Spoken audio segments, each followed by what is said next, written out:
الله تعالى بسم الله الرحمن الرحيم الحمد لله رب العالمين وصلى الله وسلم وبارك على سيدنا ونبينا وحبيبنا محمد وعلى آله وأصحابه وأتباعه إلى يوم الدين اللهم فقهنا في الدين وعلمنا التأويل وألهمنا رشدنا يا رب العالمين. Alhamdulillah. In our lessons on Imam al-Ghazali's Ihya Ulumuddin, which we're calling the Revival Circle, in which we look at a summary of Imam Ghazali's Ihya, we have, by the grace of Allah, mighty and majestic, reached the fourth of our lessons on the book of Halal and Haram, and looking today at doubt, caution, and asking about the Halal and Haram. So this is a matter that we've looked at quite a bit, because the lawful and the unlawful, there's some things that are clearly lawful. There's something that are clearly unlawful. The confusion happens on what is unclear. So, to recap quickly, bi'idhnillahi ta'ala, we looked at there being levels of caution, right, in the previous lesson. And that not all caution is obligatory. And you also have to know where you are with respect to the caution that is called for you. Right? And, I was just talking between classes to an old friend of mine whose father just became Muslim, right? And my friend has been practicing for a long time, but his father's just become Muslim. So I had to tell him, look, you can't expect your father to do all the stuff that you do, because you've been Muslim for a while, your father is old, right? And some things will be difficult. So you go step by step. Not all caution applies in the same way. So there is the caution of the upright, right, which is to avoid the haram. There's a caution of the righteous, which is to avoid the disliked and the doubtful. And we discussed that in the previous class. And then there's the caution of the truly mindful, who not only leave the haram and the doubtful or disliked, but also don't get into things that could lead to the haram, the doubtful, or disliked. And also,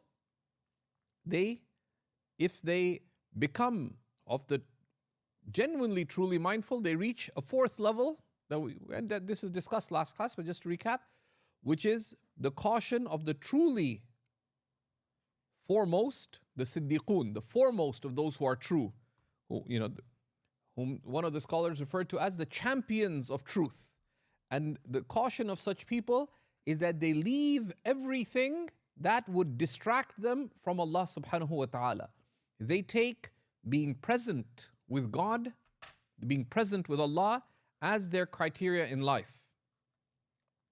One of the truly great scholars of our time, Shaykh Mahmoud Masri, who's the founder of the Dar al-Makhtutat project and the Dar al-Fuqaha project in Istanbul, a partner, Seeker's Guidance, is a partner project, and he's one of the amazing scholars of our ummah.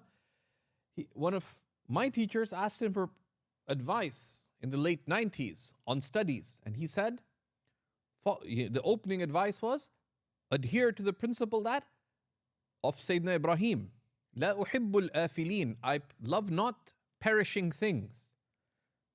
I love not fleeting things, right? So everything that distracts you from Allah, you leave it, right? And that is, so the true caution is the caution of zuhud. Izhad fi dunya, yuhibbuk Allah. Renounce worldliness and Allah will love you. What is worldliness? Dunya is kullu ma yashghaluka anillah, everything that busies you from Allah. So you discovered a new hobby, permissible hobby. You learned how to make your own pencils. Anything wrong with making your own pencils? No, permissible. But you find that you get so engrossed in pencil making that you become negligent of your sunnah prayers, etc., other things. It's a kind of hobby that, while enabling you to focus, you're just not able to do dhikr of Allah during it. Do you have to leave it? No. Right? It's not from the taqwa of the upright, not even from the taqwa of the righteous, right? But anything, even of the permissible, if it distracts you from Allah, that's the caution of the foremost. But you need to take gradual steps to get to those heights. You can't jump onto a mountaintop. You have to take gradual steps, right? And we talked about that. So we looked at that. And we also looked at that there are different types of unclear matters. The clearly halal and haram. From the unclear is things you don't know the rulings of, so you stop, find out, learn, and then you pursue. And then there are the things that are differed upon. And we looked at some of the principles related to that. Right? The righteous servant of Allah would strive to avoid the things that are disliked. And there's categories, right? There are priorities in caution, right? We highlighted that the most important thing to be careful about is your obligations, your obligation to Allah, but also the rights of others, right? So these are from the priorities. Second, so the obligatory, the rights of others, material rights, non-material rights. كل المسلم على المسلم حرام. Everything of the Muslim is inviolable for the Muslim. Their life, their wealth, and their honor. So you have to be very careful with the rights of others. And that is given precedence over a lot of the things that we expend our religious energy upon. It's not from caution to, overdo certain matters, like things related to tahara, for example, etc.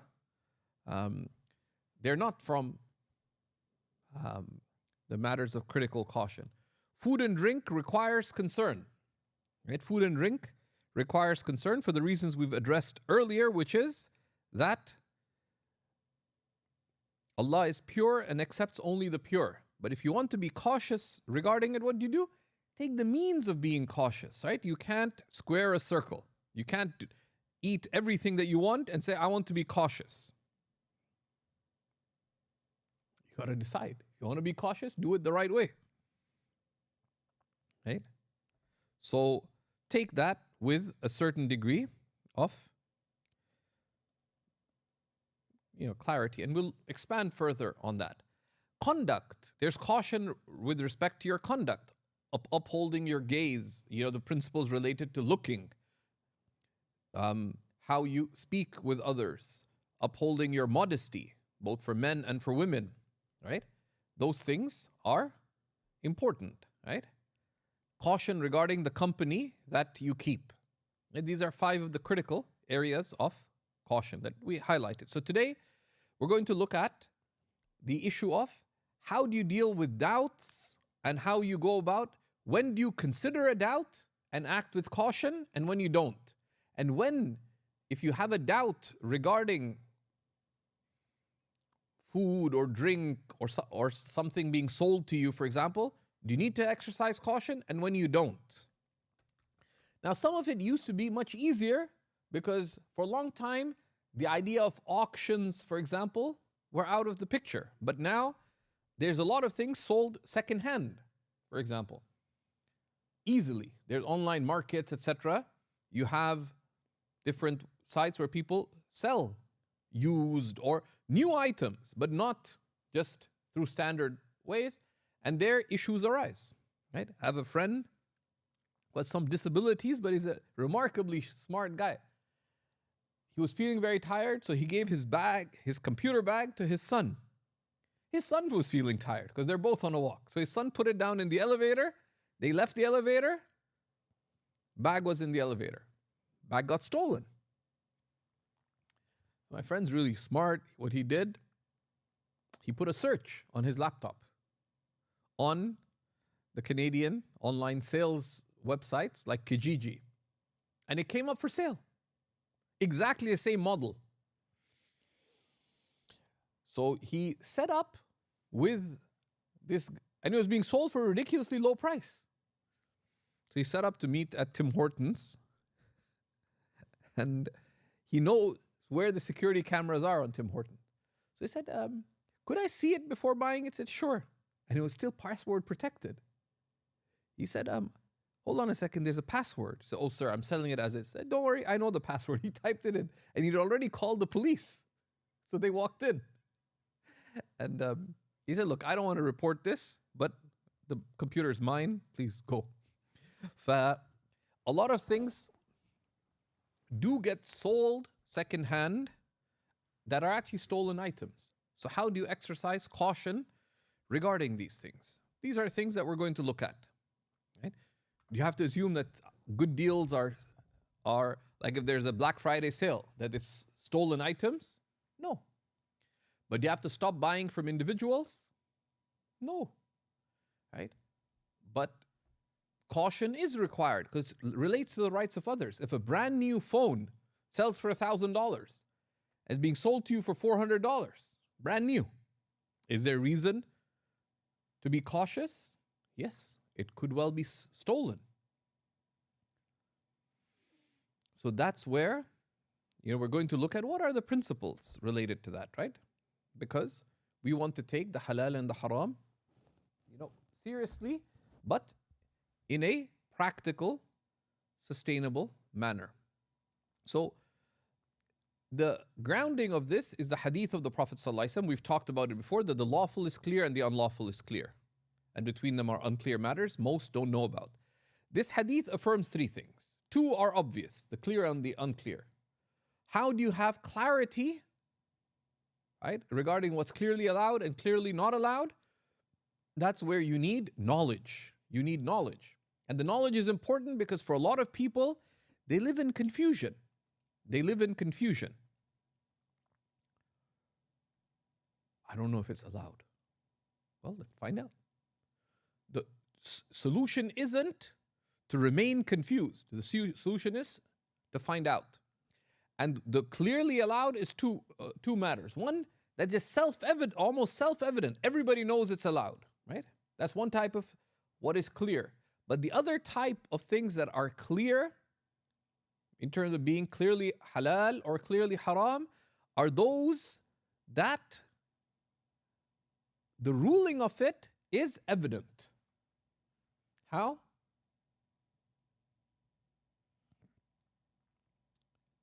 You get a cat. Now, I don't know if cat saliva is allowed. So you're always in a knot about, is cat saliva tahir or najis, pure or impure? Is cat hair tahir or najis? So for you, it's unclear. But in itself, what do you do there? Just find out. Once you find out, it becomes of the clear for you, right? So that's where asking is not from being weak. Oh, I feel like every time I don't know, I have to go to Ustada Huda and ask her. No. What do? Just ask once. It's empowerment. Now you know the answer. Cat licks you. Okay, it's just better to wash your hand, but you don't have to.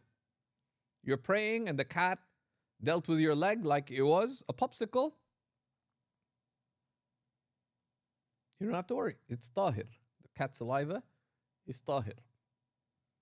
You realize you got cat hair all over you. What's the ruling of cat hair? It's pure. Right? Now, when you have a choice, you avoid having too much cat hair on you because the Shafi'i school treats it differently, but you don't worry about it, right? Oh my goodness, what happens? No. That sort of what you can call the ROMG, religious, oh my God, should not be part of your attitudinal vocabulary. Okay? You don't know? Just shift it from the unclear to the clear on the basis of knowledge. Right? And that's mercy. That is mercy. Okay. Then Imam al-Ghazali touches upon a critical point, right? That what is recognized, there are certain things that are purely clear and purely unclear, purely lawful and purely unlawful, right? In those matters, right? those matters, there's no need to exercise caution. Rather, exercising caution in them would be bid'ah. Say, oh my goodness, I'm not going to eat oranges because what if? And you do the satanic what if. That what if they were stolen? Is there any evidence of them being stolen? No. That is waswasa from the shaitan. Right? I'm not going to drink water because what if they put najis chemicals? That's high level misgivings. Right? But they could be scenarios where there are real possibilities of the item not being allowed. And then you have to find out, right? But only if there's a good reason, such as, in an obvious case, you're staying in someone's house and they say, it says, what's the ruling of water? It's allowed. Do normally people allow you to drink water? Yeah. If you're staying in someone's house, say, no, don't drink our water. It'd be kind of weird. But let's say on their fridge, they have one of those water dispensers. It says, do not use water dispenser. Water is allowed, but there's a clear thing saying don't use it. Is it reasonable there to say, oh, maybe they're only joking with me? No. If someone says don't use something, means they don't use it, right? But it requires clear signs for that. If you're staying at someone's house, can you use their toilet? Presumably, otherwise, pretty. But if it says do not use toilet, means do not use it. You're not allowed to, right? With respect to the property of another, right? Right? Now, what is recognized caution then? Recognized caution is when there is a reasonable doubt. Right? Recognized caution is when there is a reasonable doubt. And reasonable doubt is not just any doubt that you have. Reasonable doubt is a doubt that has a strong basis. Right? A strong basis. In Arabic, shak, the word for doubt, really is when the two possibilities are hovering back and forth. So a simple way of saying what is a doubt is when a reasonable person say, I don't know. Right? So if you wonder, can I drink milk from their fridge? You're staying as a guest. Right? Is that a doubtful matter? Yeah. Maybe they don't want you to drink the fridge. So what do? That's not a reasonable doubt. A reasonable doubt would be when most people would vacillate between yes or no. I'm not sure. Right? But if there's 10 people at whose house you've stayed, have you ever stayed at other people's houses? Yeah. Only. Okay. Have you stayed at others' houses? Have you ever been in a situation where your family wasn't allowed to use milk from their fridge? No. Right? Right? So that's not a reasonable doubt, unless there's something indicating otherwise. Right? I was in Maryland and I stayed at a friend's house. They're really into organic, natural, all these scary concepts. So they had raw milk. Right? So let's say the raw milk. Right? Do most people in the West drink raw milk? Right? But it said Dr. Saqib's raw milk. Now, is that reasonable doubt that maybe it's only for Dr. Saqib? Yeah, so then maybe just go for the regular milk, even if you're kind of curious. What about this clumpy raw milk? Right? Have you had raw milk? Like raw, unpasteurized raw milk? You ever had it? Yeah. It's got actual clumps of fat floating around. So then that's reasonable doubt, right? And a simple way, this is not a simple way of considering it, that if there are 10 people, would several of them vacillate, right? Because a doubt is not just a doubt does not refer to a remote possibility. Reasonable doubt is a doubt where, like imagine if it's a scale, the yes and no would be going back and forth, right? Even if you're, so when that's doubt. Like if of 10 people, at least 2 or 3 would say, you know what, find out first. But if nobody really would say no, that's not a reasonable doubt. So far-fetched possibilities are not considered when it comes to reasonable doubt, right? So that's very important, right? So Imam al-Ghazali tells us how you pursue caution with respect to reasonable doubts. So he says, he gives us some criteria. One is that if doubts, right, they are in a matter where there's some considerations that would allow and some considerations that wouldn't. What do? You ask yourself, right?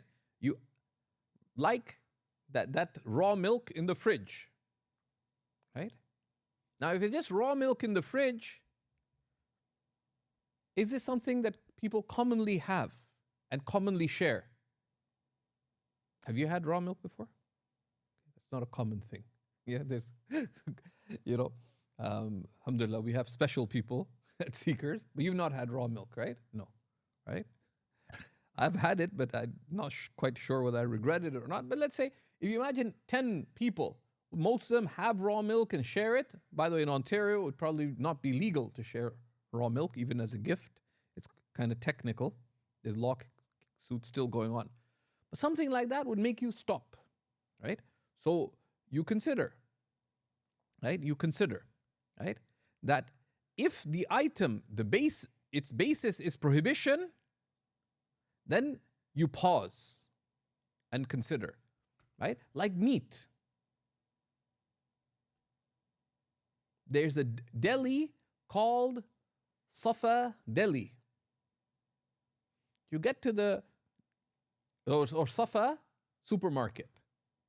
You get to the deli counter and it says self-serve deli. Now it says Safa Deli. It's self-serve. You just tap your card and you pick up the deli. It doesn't say halal. Can you take it? No. Why? Because the basis of meat is prohibition, unless you know it's halal. So there the caution would be check.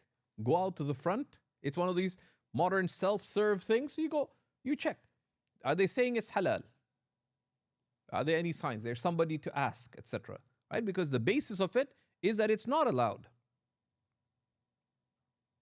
Right? The basis of it is that it's not allowed.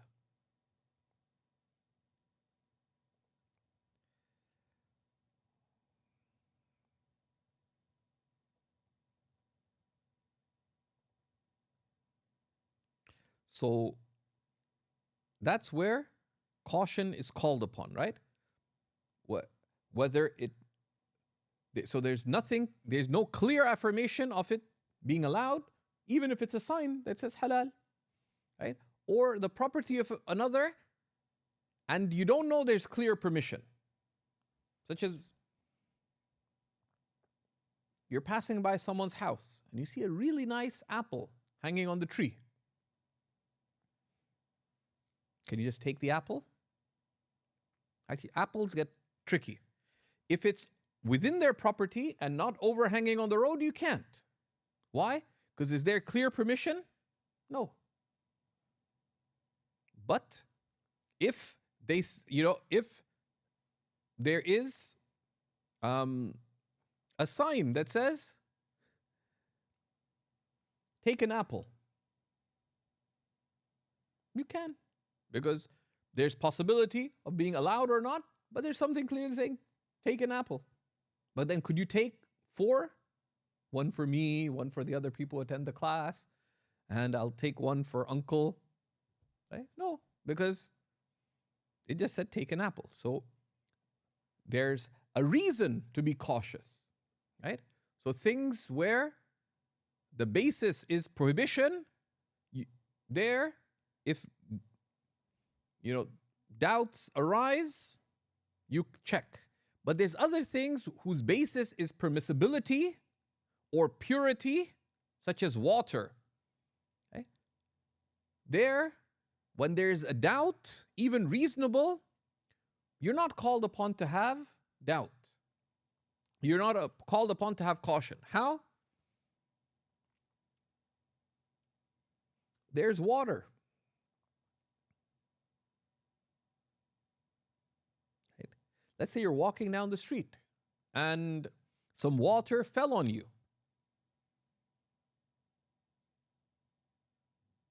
What are the possibilities of water falling from someone's house? Right? Right? It could be just water. When my wife and I, we moved to married student housing, I decided to try to be helpful, and my helpfulness is always kind of harmful. I decided the balcony was really dusty. So I took a big bucket of water. We're on the 18th floor or something. So I took a bucket of hot water and I threw it onto the balcony. It all fell onto the floors below, and several floors where the people all started screaming because their white clothes that they put up for drying had all this grime on them. Right? So if liquid falls on you, what's the basis of liquid? It's pure. Is it you have a doubt. It could be filthy. Something whose basis is purity, do you need to check? No. When it comes to water, for example, or tahara, is this tahir? You don't need to check. Especially if it's not something you're consuming. Right? So, and the famous example, Sayyidina Umar was traveling once, from an expedition, and they passed by a pool, right, on someone's fields. So one of the great learned companions was with Sayyidina Umar, Sayyidina Amr ibn al-As. And Sayyidina Amr decided to take initiative, and he asked the owner of the pool, Ya sahib al-hawd, ayaridu hawdaka as-siba', O owner of this pool, do wild animals drink from your pool? Sayyidina Umar raised his hand and said, O owner of the pool, don't tell us. And he put his hands to start making wudu. Why? Because matters of tahara, for example, of water, right, are based on purity. So you assume purity, you ignore doubts and possibilities, even when reasonable. A pool on someone's field, is it a reasonable possibility that it could be that wild animals would drink from a pool? Yes. But if you find that out, it's going to make your life difficult. So caution is not called upon for that.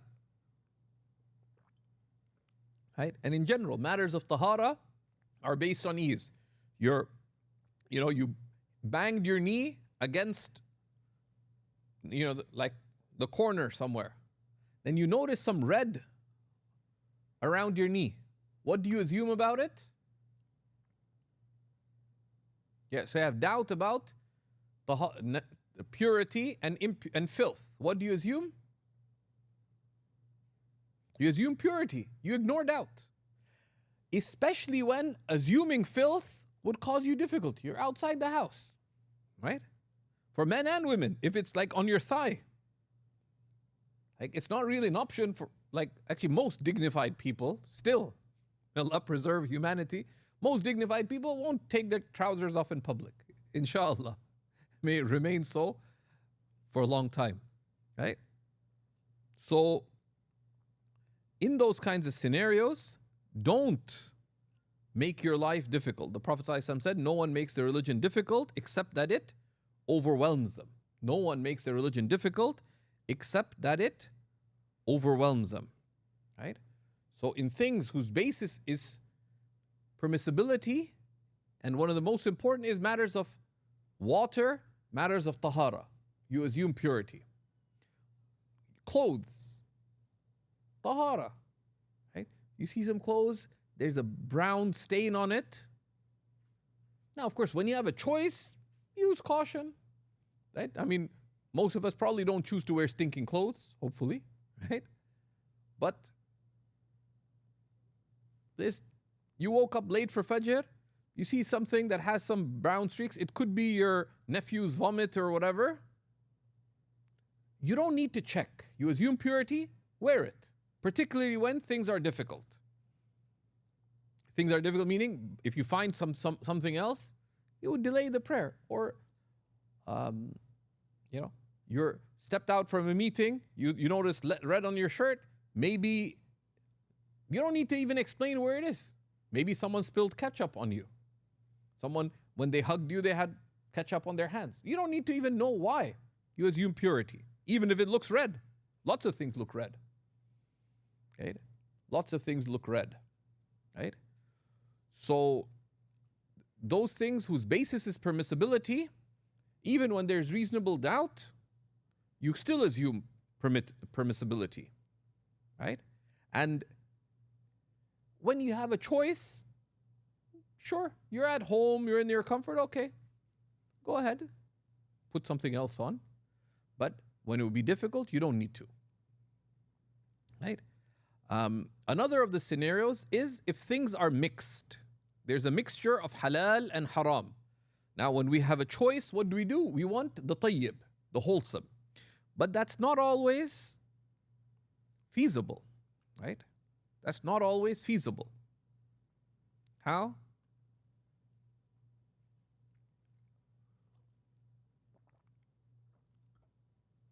Let's say you move to a small town.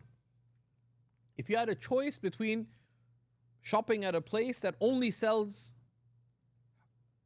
there's three stores. One sells only halal things and nothing haram and nothing that we say of corruption.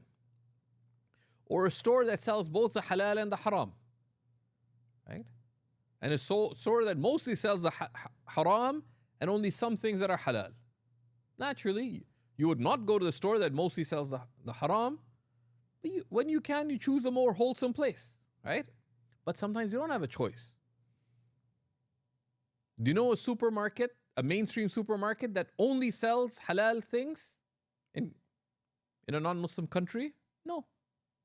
Now, if someone chose to shop at a Muslim supermarket, they'd be rewarded for it. You're supporting a fellow Muslim.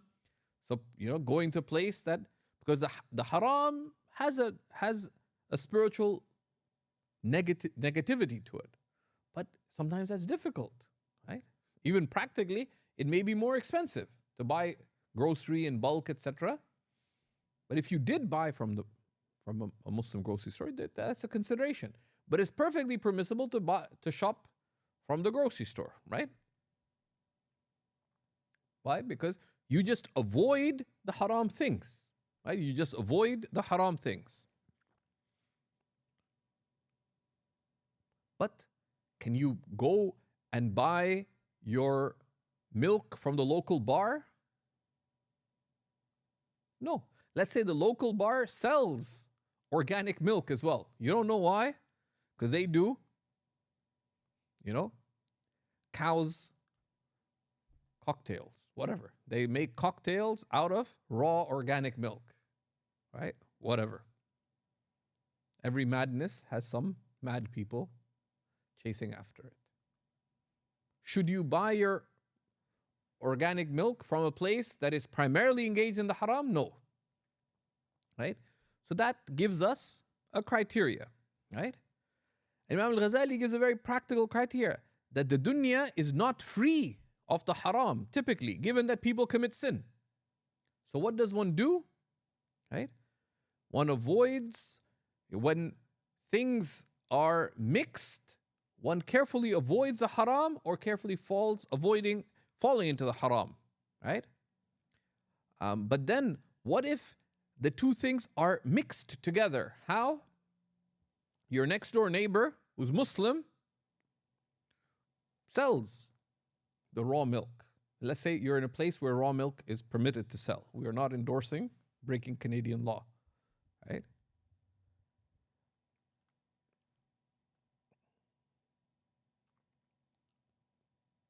Right? So your next door neighbor is a smuggler.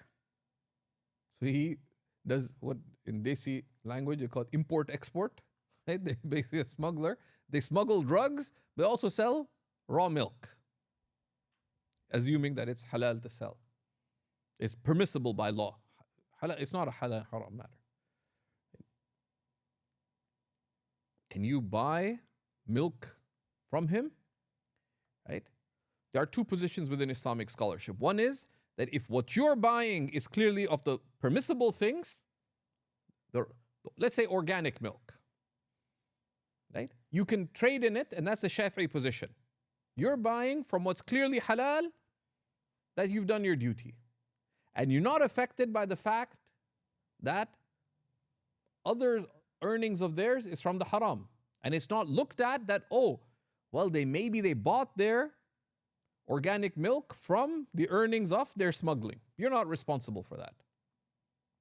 Right? Number two, but in the Hanafi school, you can deal with anybody whose majority of their wealth is permissible in terms of buying and selling, borrowing money, etc. But you assume that most people, most of their earnings are from the halal. Even the smuggler, now if you have a choice, but it's your next door neighbor.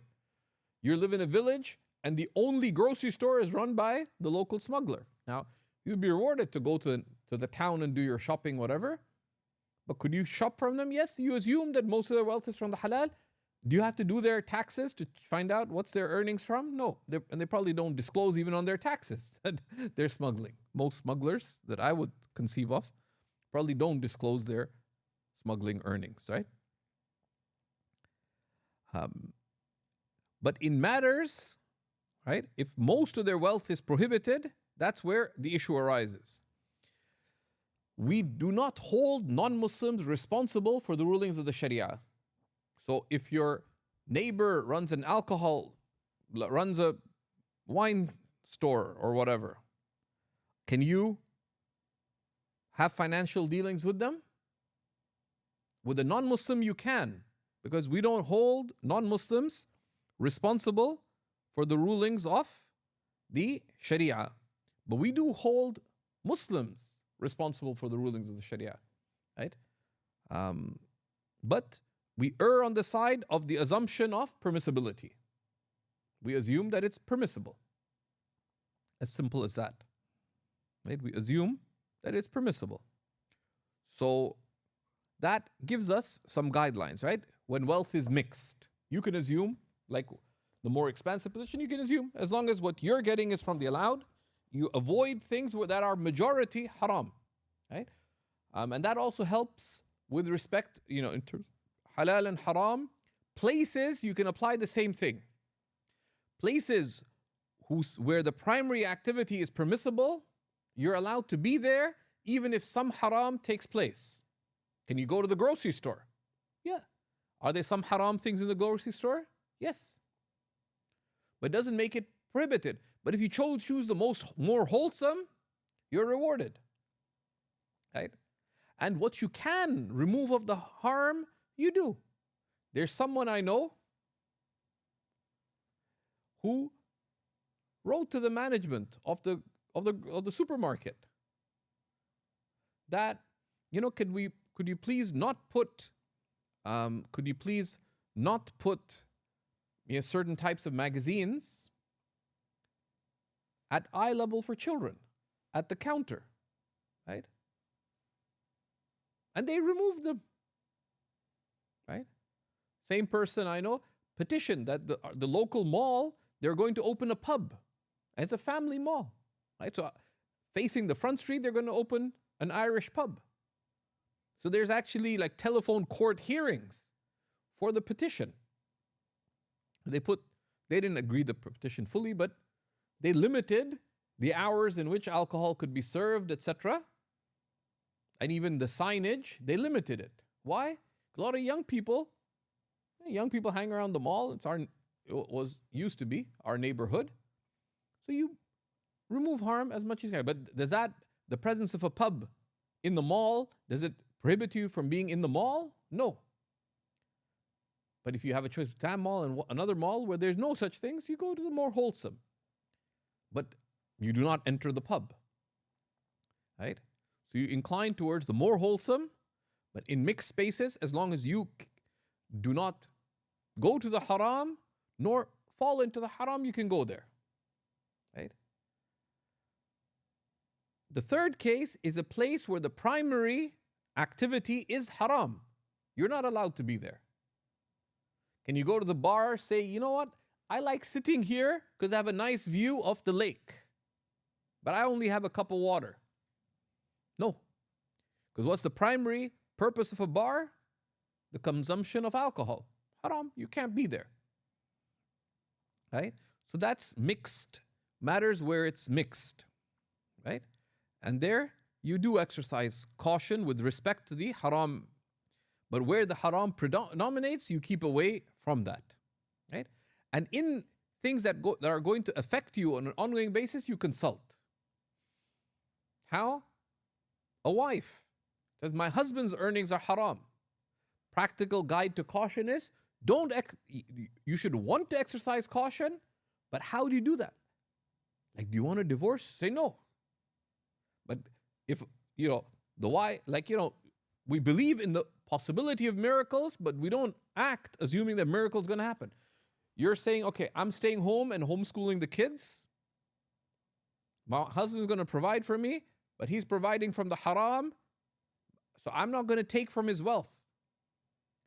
Like what? Like Allah is going to send you like a special order, provision from the sky? No. So what do? You find out. We find out. And very often, people, when they're trying to be cautious, they overestimate things. There are certain things that doesn't make people's income haram, particularly when it's the next case, which is when there's an association with sin.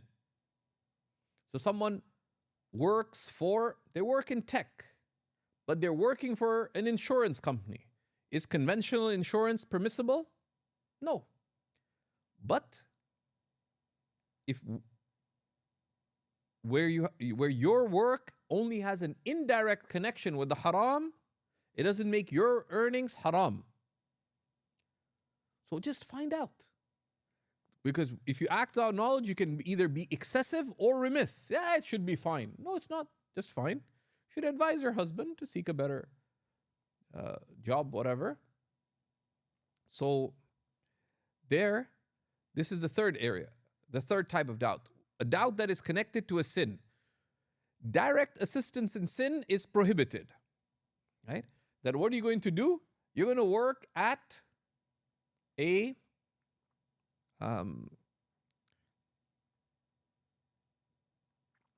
for a French deli, where you work as a deli advisor with the deli meat. What are you going to advise? Is there anything halal being offered? No. So you're advising people to do something that we hold to be sinful, which is eating unslaughtered meat, eating pork, right? So you can't do that because there your action is directly assisting in someone else doing something sinful. And there's no permissible usage for haram meat, right? Properly speaking, we're not allowed to feed our pets haram meat. Right? Like you're not supposed to feed your pets pork, for example. Most of the ulama would say classically that you should only feed your animals zabiha meat. Even animals deserve either raw meat that they capture themselves or slaughtered meat. But there are some dispensations about that. You can see it on Seekers. Anyways, so direct assistance in sin, where you're recommending the sin, or someone says, I want to murder someone, you give them the weapon. That's direct assistance in sin is prohibited. But indirect assistance in sin is disliked, right? Unless you intend to assist them in the sin, right? So for example, if you work driving a taxi on the weekends, at night, where do people go on the weekends at night? To church Even church is technically sinful, but it's sinful. Where do they go? Yeah, they go to clubs, partying, NHPs, non-halal places, right? It's haram. But are you assisting them in the sin if you drive them? No, because you are taking them from place A to place B. Now, if you had a choice, you can choose your routes. You choose times where this doesn't happen, right? But let's say you run a biryani joint right in downtown Toronto. Now, around you, a whole bunch of nightclubs have opened. Do you have to shut down before the people go clubbing? No. Right? They're partying. Are you fueling their partying by feeding them biryani? You might be fueling their death, but that not, just kidding. No, you're not fueling their death either, because they could just eat in moderation. Are you assisting them in their sin? No. Right? Right? So that's not assistance in sin. You don't have to shut down early. If you have long-term choice, you would move to a more wholesome neighborhood. But sometimes it's not practical, because that's where all the traffic is.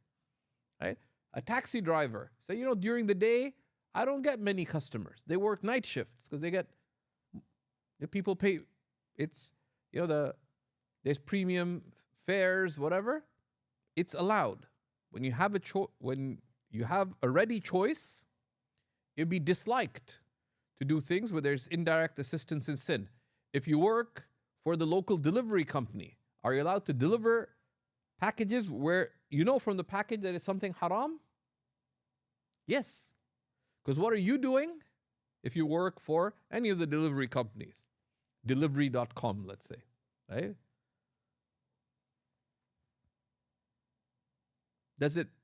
What's your act? You're taking something from place A to place B. Anything haram in that? No. If it happens to be beer, are you allowed to just throw it away? No, because you're contractually bound to fulfill your contract. Now, you should dislike it in your heart, but you deliver. You deliver. Right? And we have many answers on Seekers about this issue of assistance in sin. And there, sometimes caution can be haram. How would caution be haram with respect to the taxi driver? Let's say you work for a taxi company.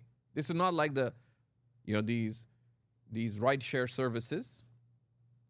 Let's say you're working for a taxi company. If you see two young people at 1 o'clock at night on a Saturday, in all likelihood, are they husband and wife? And they look in their late teens. Are they probably husband and wife? No. Or let's say a guy's with two girls, all improperly dressed and all drunk. Do you have to refuse? Are you allowed to refuse a ride if you're working for somebody else? No, because you have made a contractual commitment with your employer that you will act in the interest of the employer. Is it haram to take passengers who are poorly dressed? No. Is it haram to drop someone off from place A to place B? No. Now, if you want to exercise caution there, the right caution be, you want to be careful, go to another line of work, right? Resign. But you cannot not fulfill your contract. And unless they're making you do something haram, then it may be obligatory for you. So caution requires knowledge. In some cases, it is haram to exercise caution. There's a big fiasco some years ago. There's many Muslim taxi drivers in a particular city in the US. They were refusing to take passengers from the airport, and they work for an airport taxi company. Why? Because if they saw a duty-free bag, they would say, we're not going to drop you. Because we will not transport alcohol. The Prophet ﷺ said, that's a number of people who are cursed with respect to alcohol. One is the one who carries it, who transports it.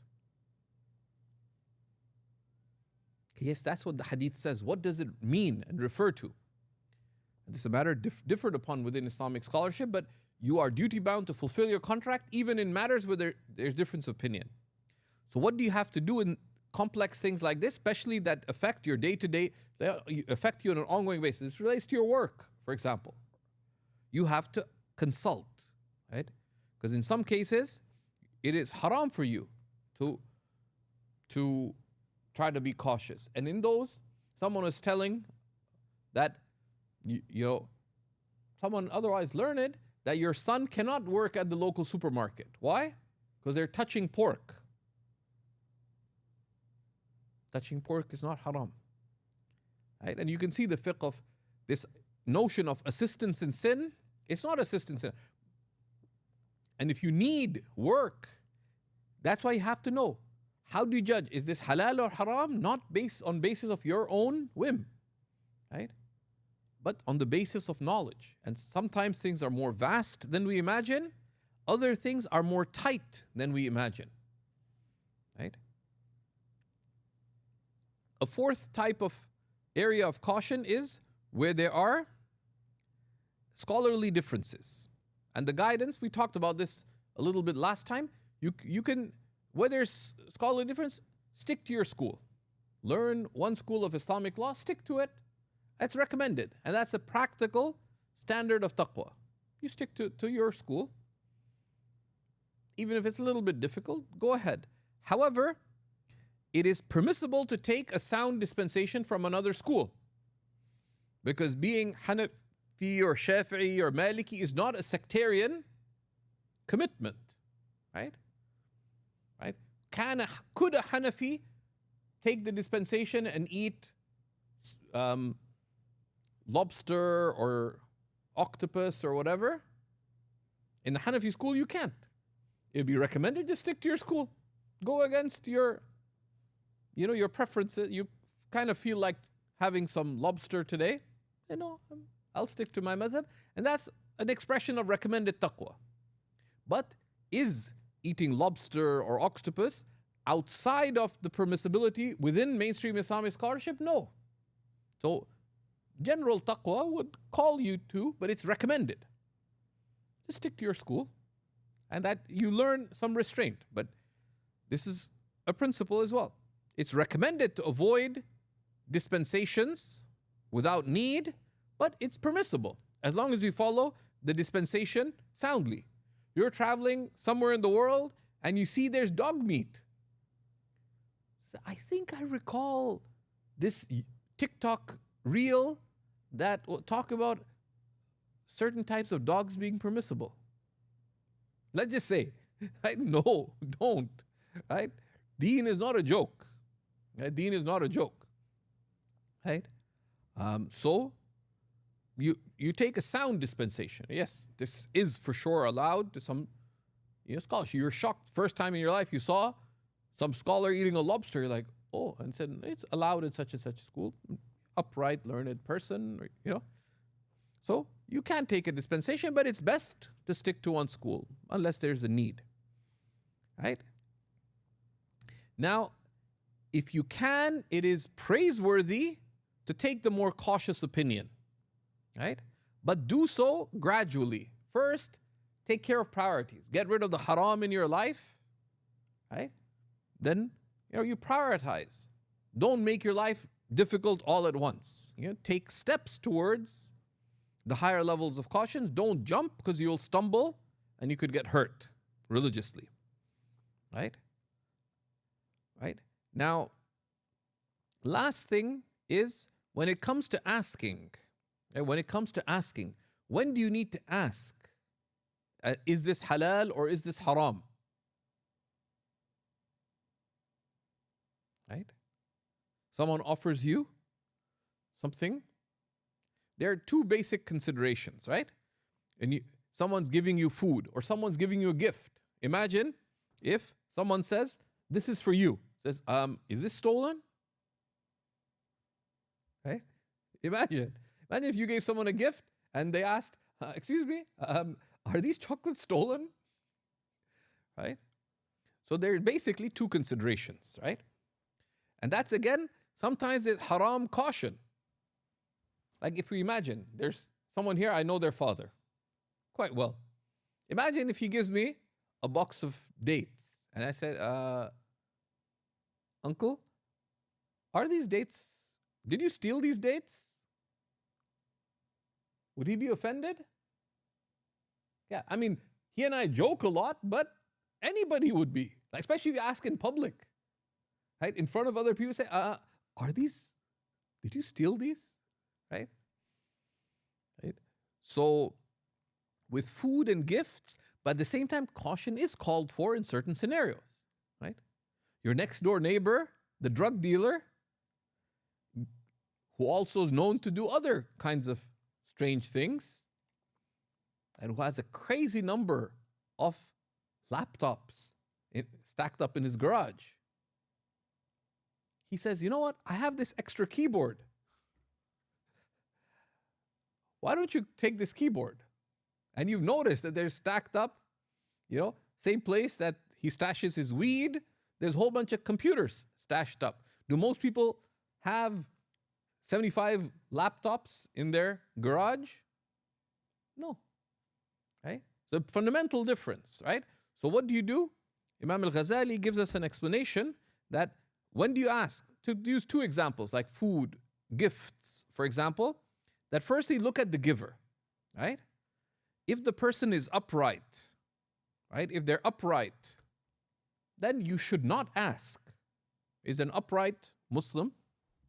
Or you don't see any signs of an upright here does not mean that they're, God-fearing, and it's not upright that you don't see any signs, any clear signs. You don't have to investigate. There's no signs of them being engaged in the openly haram, right? Then you don't ask. You assume permissibility, and Allah does not hold you responsible for what is beyond that, right? Right?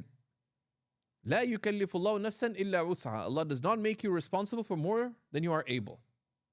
So an upright person, no signs of the evidently questionable, right? Reasonable doubt, not just distant possibilities, right?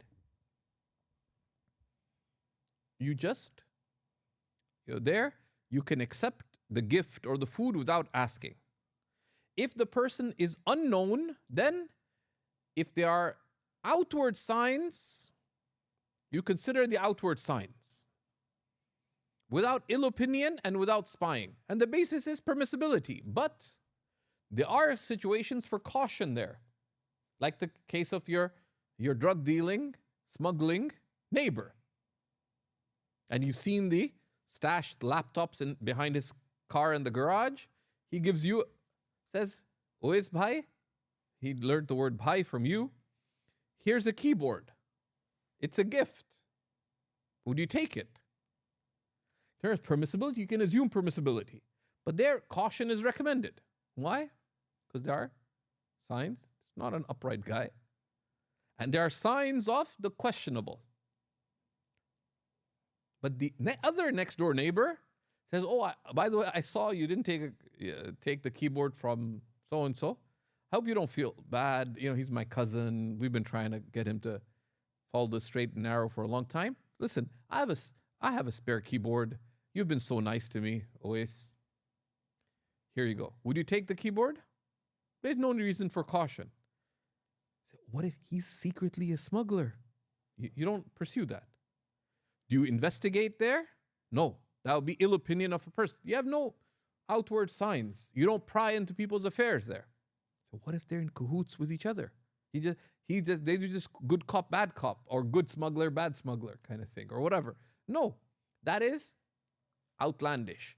But with food and drink, where does this have implications? Right? Halal meat. Right? Even if a non-Muslim says that their meat is halal, right, it's zabiha, you're allowed to take their word for it. But anytime there's reasonable doubt, and one of the reasons for reasonable doubt in the Muslim community is you want to go to a restaurant. They've got haram posters. They're playing lewd music. Right? They also have some non-halal items on the menu.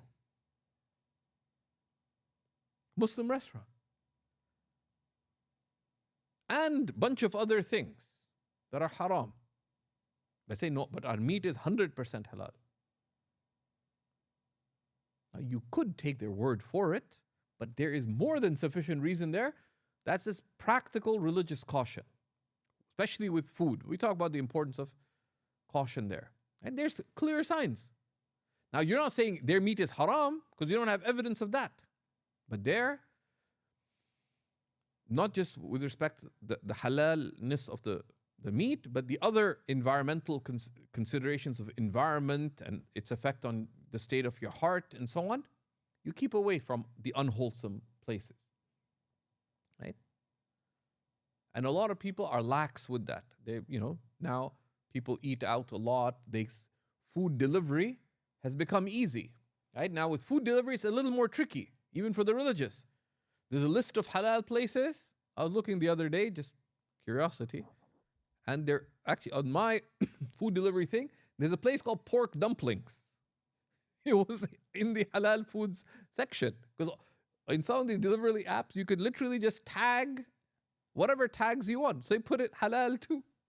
Literally, pork dumplings. I just clicked for a second just to see what do they have. It's pretty much all pork. I didn't scroll the whole way, but the first several things I saw was pork. Right? So a certain amount of caution is needed. Right? That find out.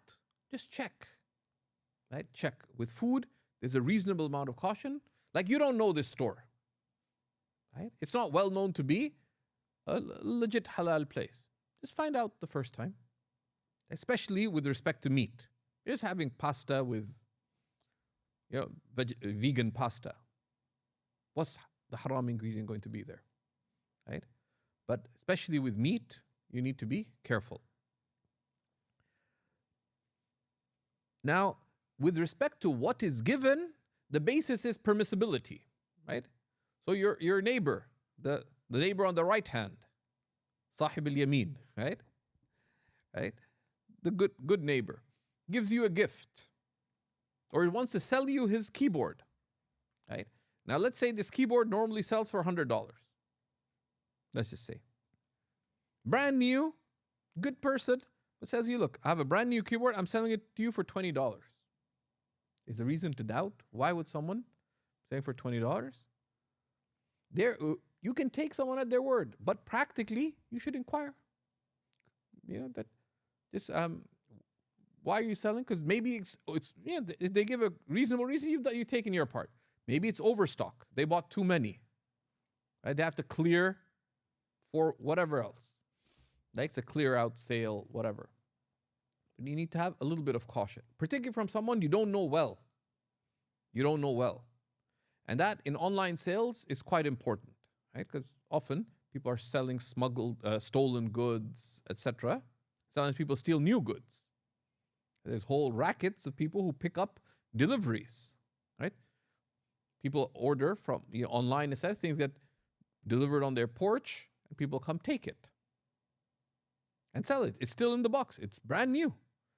So those are areas where there's cause for reasonable doubt, right? It's recommended to inquire. When it's well established that certain categories of goods are commonly stolen or smuggled, then caution may be required, right? And that's in some countries, for example, it's well established that there's a lot of smuggling of certain types of items.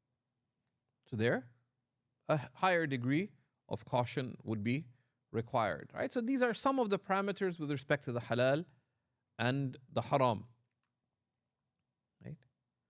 But they also give us some balance, bi'idhnillahi ta'ala. So that's what we wanted to cover today. And next class will be the last class on the halal and haram, which we'll be looking at how you rectify wrongs, right? How you rectify wrongs. Growing up, you used to do some, you worked at your uncle's grocery store, but he used to just go visit the nearby stores, and you'd pocket a couple of gadgets and so on, and then sell them to your friends in the park. So how do you rectify wrongs? And how you repent to Allah subhanahu wa ta'ala for them, right? And also, Imam al-Ghazali closes with one of the most important halal and haram is to avoid those in power. Avoid unjust rulers, right? Why? Because the Prophet ﷺ warned firmly of not being close to those in power. It does not mean you don't deal with them with principle and caution, but cozying up to the powerful, whether political power or the wealthy, is commonly deeply corrupting. So we look at that, bi'idhnillahi ta'ala. May Allah subhanahu wa ta'ala grant us ease and assistance and clarity. The only cure for confusion when it comes to the halal and haram in general, or in particular, particularly in the key things that affect you in life, is to find out beforehand. Otherwise, religious friend purchased an expensive car. Says, I'm afraid and brokenhearted. Why?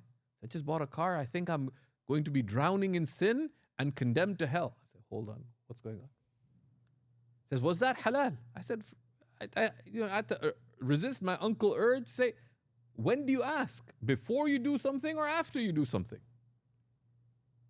And that's one of the keys. Just find out beforehand. Find out beforehand. So you're going to this place, you're not sure whether it's halal. So what do? Lots of other halal places. Go to a halal place, find out, is that place okay to go to? One in terms of what's halal, but also what's proper. What's proper, right? What's proper? And we've seen that the Sahaba would not only ask for what's just okay, but also what's the right thing to do. What's the right thing to do? And of the things that give clarity regarding that is to keep the company of the religious, learned, and wise, right? So you observe how they exercise their caution, and you see that they exercise high levels of caution, but in a beautiful, practical, and almost effortless way, right? وصلى الله على سيدنا ونبينا محمد وعلى آله وصحبه وسلم والحمد لله رب العالمين. Any questions before we close? Go ahead.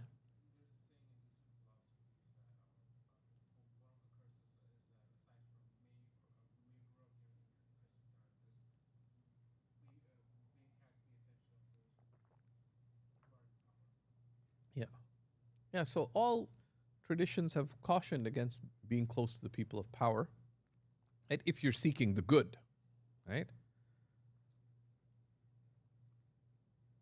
There's a question.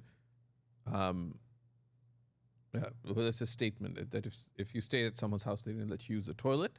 If they didn't, you have to go find a toilet somewhere else because it's their property. They can limit their permission, right?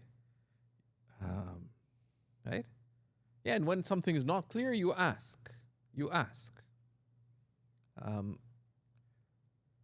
There's a question, how can we access the slides, please? If you register in the class, you get access to the course page, and we have all the slides for the classes over there. So you just go to the Seekers, on Seekers Guidance. If you register, or to Seekers Guidance Canada, you can register for the Revival Circle. Of course, it's completely free, but all the past lessons are linked to, and the PDF handout of the slides is there as well. Alhamdulillah. We'll stop there, bi'idhnillah. Wa sallallahu ala Sayyidina wa Nabina Muhammad wa ala alihi wa sahbihi wa sallam walhamdulillahi rabbil alameen.